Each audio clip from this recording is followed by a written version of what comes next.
Hi friends, welcome to Jaya's garden. இன்றைக்கி ஒரு இன்ட்ரெஸ்டிங்கான வீடியோவோட வந்திருக்கேங்க. வீடியோக்குள்ளே போகிறதுக்கு முன்னாடி ஜெயாஸ் கார்டன் சேனலை சப்ஸ்கிரைப் பண்ணல அப்படின்னா சப்ஸ்கிரைப் பண்ணிக்கோங்க. அப்படியே பக்கத்தில் இருக்கக்கூடிய பெல் ஐக்கான ஆல் ஆப்ஷன் போட்டு வச்சுக்கோங்க. என்றும் இளமையுடன் இருக்க வேண்டுமா அப்படின்னா நம்ம என்னென்ன குணங்களோடு இருக்கணும் அப்படிங்கிறது தான் இப்போ ஒரு 4 வீடியோ பார்த்துருக்கோன்னு நினைக்கிறேன். அடுத்த வீடியோ ஓகேங்களா? அதாவது ஒரு சின்ன கதை. சாதாரணமாக நம்ம மற்றவர்களை குறை சொல்லாதவர்களாக இருக்க வேண்டுங்க. எப்படிங்க அவங்க தான் அவ்வளோ பண்ணுறாங்க, அது பண்ணுறாங்க, இது பண்ணுறாங்க, அப்புறம் எப்படி நான் குறை சொல்லாமல் இருக்கிறது அப்படின்னு உங்களோட மைண்ட் வாய்ஸ் எனக்கு கேட்குது.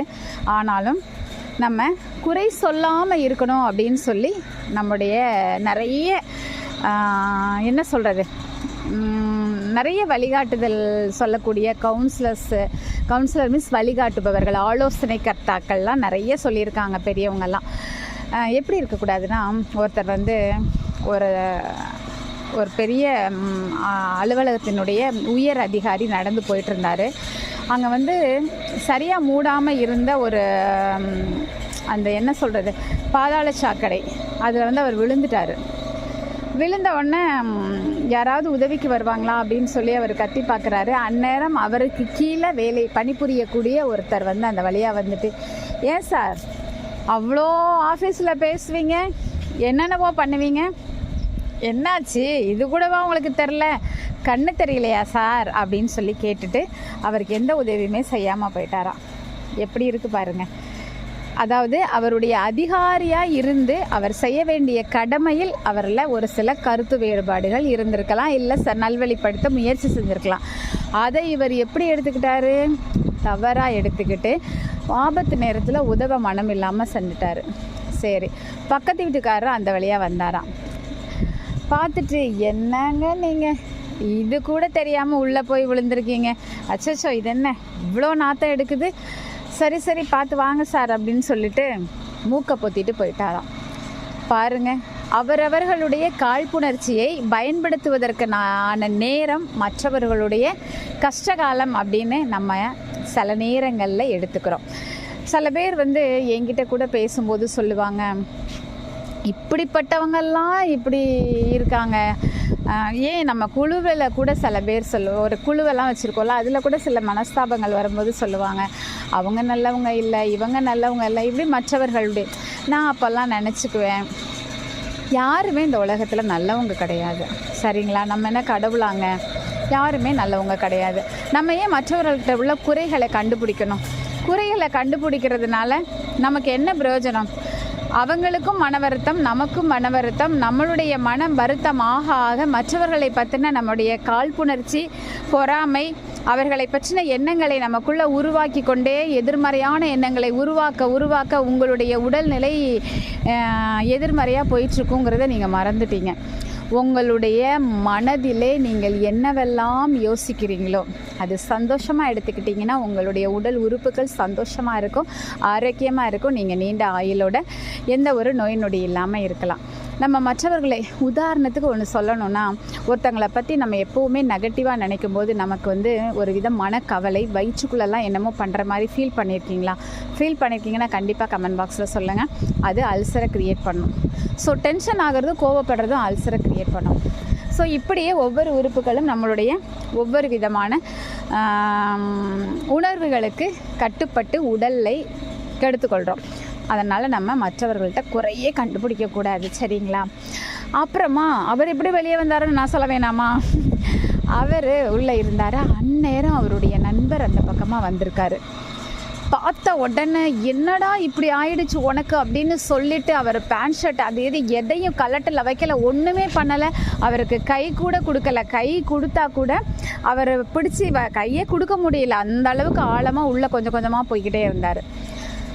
இவர் என்ன தெரியுமா பண்ணார்? டபார்னு கீழே குதிச்சிட்டாருங்க. அதுக்குள்ளே குளிச்சுட்டு, என் தோள் மேலே ஏறி நீ போடா பார்த்துக்கலாம் அப்படின்னு சொல்லி சொன்னார். எப்படிப்பட்ட ஒரு நல்ல நட்பு பார்த்தீங்களா? நட்புனா அப்படி இருக்கணுங்க.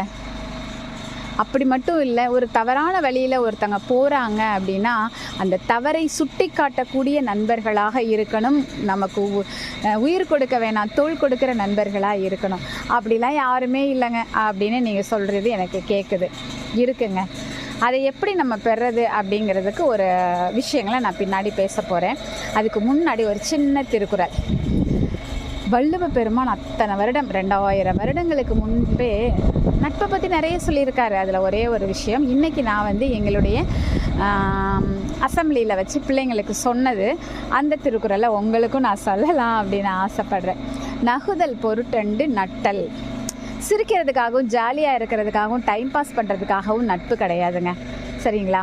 மிகுதின் கண் மேற்சென்று இடித்தல் உரைத்து இழுத்தல் பொருட்டு இடித்தல் பொருட்டு அப்படின்னா என்னென்னா, ஒரு தவறு செய்யக்கூடிய நண்பர்களை இடித்துரைக்கணும், தப்பு பண்ணக்கூடாதுடா அப்படின்னு சொல்லி நல்வழிப்படுத்தணும். அப்படிப்பட்ட நட்பாக இருக்கணும், தோள் கொடுக்குற நட்பாக இருக்கணும்.